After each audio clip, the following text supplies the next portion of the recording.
మేడిగడ్డ, విద్యుత్ ఒప్పందాలు, ఎమ్మెల్యేల ఫిరాయింపులు, రుణమాఫీ ఇలా 1-2 కాదు, తెలంగాణలో అధికార విపక్షాల మధ్య ఒకదాని తర్వాత మరొకటి అన్నట్లుగా మాటల యుద్ధం నడుస్తుంది. ఈ క్రమంలోనే మరో సరికొత్త అంశంపై వారు మొదలైంది. అదే పిఎస్సి చైర్మన్ నియామకం. ఇంతకీ ఈ విషయంలో గొడవ ఎందుకు? ప్రభుత్వం అసలు ఏం చేయాలి? ఏం చేసింది? ఈ విషయంలో ప్రతిపక్ష బీఆర్ఎస్ వాదన ఏంటి?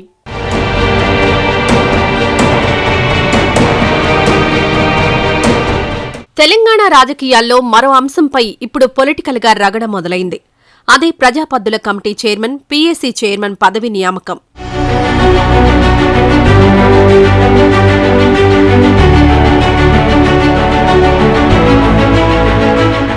అవును, తెలంగాణ శాసనసభ స్పీకర్ గడ్డం ప్రసాద్ కుమార్ పలు కీలక కమిటీలకు చైర్మన్లను, సభ్యులను నియమించారు. వాటిలో పబ్లిక్ అకౌంట్స్ కమిటీ చైర్మన్ గా శేరిలింగంపల్లి ఎమ్మెల్యే అరకెపుడి గాంధీకి అవకాశం కల్పించారు. అంచనాల కమిటీ చైర్పర్సన్ గా మంత్రి ఉత్తమ్ కుమార్ రెడ్డి సతీమణి కోదాడ ఎమ్మెల్యే ఎన్ పద్మావతి రెడ్డికి ఛాన్స్ ఇచ్చారు. ప్రభుత్వ రంగ సంస్థల కమిటీ చైర్మన్ గా షాద్నగర్ ఎమ్మెల్యే కె శంకరయ్యను నియమించారు స్పీకర్.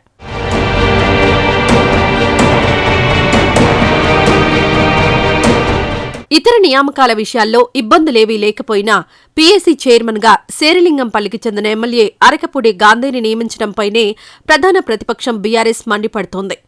అధికార కాంగ్రెస్ పార్టీతో పాటు సీఎం రేవంత్ రెడ్డిపైన తీవ్ర విమర్శలు గుప్పిస్తున్నారు గులాబీ పార్టీ నేతలు.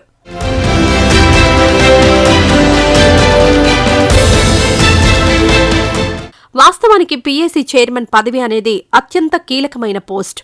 ఏ పార్టీ అధికారంలో ఉన్నా ఆ పదవి మాత్రం ప్రతిపక్షంలోని సభ్యులకే దక్కుతూ ఉంటుంది. సాధారణంగా అసెంబ్లీలో ప్రతిపక్ష నేత సూచించిన ప్రతిపక్ష ఎమ్మెల్యేకు ఈ పదవిని కేటాయిస్తారు. పిఎస్సి చైర్మన్ హోదాలో ఉండేవారికి కేబినెట్ ర్యాంక్ సైతం ఉంటుంది.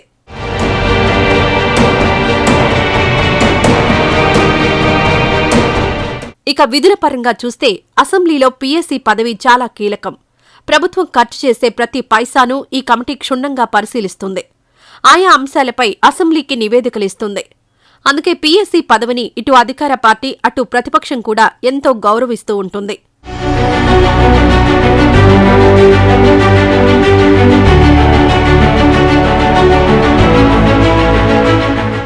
గత కొన్ని దశాబ్దాలుగా చూస్తే విపక్ష ఎమ్మెల్యేకే పిఎస్సి చైర్మన్ పదవి ఇచ్చే పరిస్థితి కొనసాగుతోంది. కానీ ఇప్పుడు మాత్రం సీన్ రివర్స్ అయిందన్న మాట వినిపిస్తోంది. ఇందుకు కారణం రాష్ట్రంలోని రేవంత్ రెడ్డి ప్రభుత్వం చేసిన నియామకమే. పిఎస్సి చైర్మన్ గా బీఆర్ఎస్ నుంచి ఫిరాయించి కాంగ్రెస్లోకొచ్చి చేరిన అరకపూడి గాంధీకి ఇవ్వడమే ఈ వివాదానికి, ఇరు పార్టీల మధ్య మాటల యుద్ధానికి కారణమవుతోంది. ప్రత్యేకించి బీఆర్ఎస్ నేతలు తెలంగాణ ప్రభుత్వంపై తీవ్రస్థాయిలో విరుచుకుపడుతున్నారు.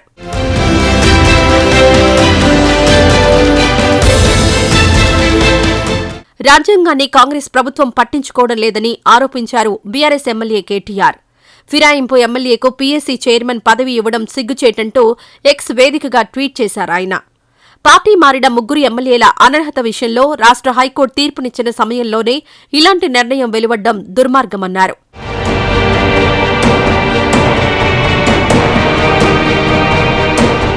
రాష్ట్రంలో ప్రజాస్వామ్యాన్ని కాంగ్రెస్ ప్రభుత్వం ఖూనీ చేస్తోందని ఆరోపించారు బీఆర్ఎస్ ఎమ్మెల్యే హరీష్ రావు. కాంగ్రెస్ కండువా కప్పుకున్న అరకెపూడి గాంధీకి పిఎస్సి చైర్మన్ ఎలా ఇస్తారని ప్రశ్నించారు. లోక్సభలో పిఎస్సి చైర్మన్ పదవి కేసీ వేణుగోపాల్కి ఇవ్వలేదా అని ప్రశ్నించారు. రాజ్యాంగం గురించి మాట్లాడే హక్కు రాహుల్ గాంధీకి లేదంటూ విమర్శలు గుప్పించారు హరీష్ రావు. అంటే ఇది ఒక పెద్ద జోక్. ప్రతిపక్షానికి పిఎస్సి ఇవ్వడం అనేది, ప్రతిపక్షానికి పబ్లిక్ అకౌంట్స్ కమిటీ ఇవ్వడం అనేది ఆనవాయితీ. అరకపూడి గాంధీ గారిని కాంగ్రెస్ పార్టీలో చేర్చుకున్నారు కదా, మీరే కండువా కప్పింది కదా. అంటే కాంగ్రెస్ పార్టీని పిఎస్సి చైర్మన్ గా చేయడం అంటే ఈ రాష్ట్రంలో ప్రజాస్వామ్యాన్ని ఖూనీ చేస్తున్నారు. ఇలా రాహుల్ గాంధీ గారు చేతిలో రాజ్యాంగాన్ని పట్టుకొని నీతి వ్యాఖ్యలు చెప్తున్నావు కదా, నీ నీతి వ్యాఖ్యలన్నీ డొల్ల. రాహుల్ గాంధీ మాటలన్నీ నీటి మూటలు. రాహుల్ గాంధీ గారు, మీకేమన్నా నీ చేతిలో పట్టుకున్న కాన్స్టిట్యూషన్ మీద గౌరవం ఉంటే తక్షణమే నీ ముఖ్యమంత్రి రేవంత్ రెడ్డిని ఆదేశించు. కేంద్రంలో ఇదే పిఎస్సి ఎవరు తీసుకున్నారు? కేసీ వేణుగోపాల్. కాంగ్రెస్ పార్టీ రాష్ట్రాల ఇన్ఛార్జ్ ఎవరైతే ఉన్నారో కేసీ వేణుగోపాల్ పిఎస్సి అధ్యక్షుడు ఉన్నారు. మీరెవరికి ఇచ్చిండ్రు?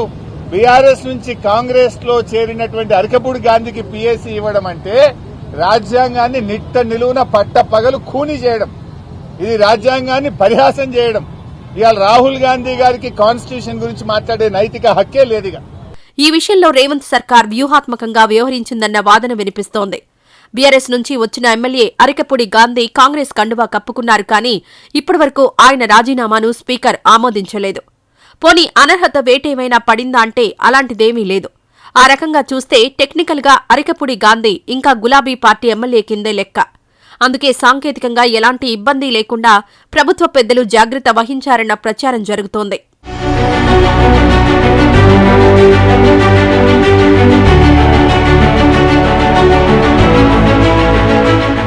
ఇదే అంశాన్ని ప్రస్తావిస్తున్నారు ఎమ్మెల్యే అరికపూడి గాంధీ.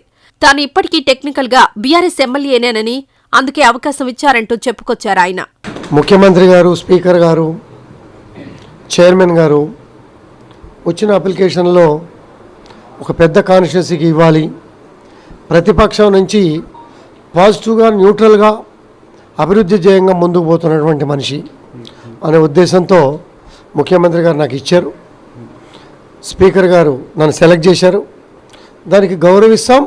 నేను ఇంటికి వెళ్ళినప్పుడు ముఖ్యమంత్రి గారు గౌరవప్రదంగా దేవాలయంలో ఏమి కండవ అయితే కప్పుతారో అదే కండవ కప్పారు. జాయిన్ అయిన వాళ్ళకి అందరికీ కూడా హస్తం గుర్తున్నటువంటి కండవాలు కప్పారు. వాళ్ళు గమనించాలా, నోటికి వచ్చింది కదా, ఫ్లో వస్తుంది కదా అని మాట్లాడేస్తే ఇబ్బందులు ఉంటాయి. వాస్తవాలు చూసుకోవాలా. ప్రజాస్వామ్యం, కోట్ల మనోభావాలు, అలాగే స్పీకర్ గారి మనోభావాల్ని గౌరవించి ముందుకు పోయేవాళ్ళం మేము. వాళ్ళు గౌరవించలే, అయినా కూడా మేము గౌరవించి ముందుకు పోయేవాళ్ళం. దేనికైనా సిద్ధమే. భవిష్యత్తులో జరగబోయే పరిణామాలకు కూడా దేనికైనా సిద్ధంగా ఉన్నాం. ఈ మొత్తం వ్యవహారంలో బీఆర్ఎస్ విమర్శలపై మండిపడుతున్నారు కాంగ్రెస్ నేతలు. గతంలో కేసీఆర్ ఫిరాయింపులను ప్రోత్సహించలేదా అంటూ ప్రశ్నిస్తున్నారు.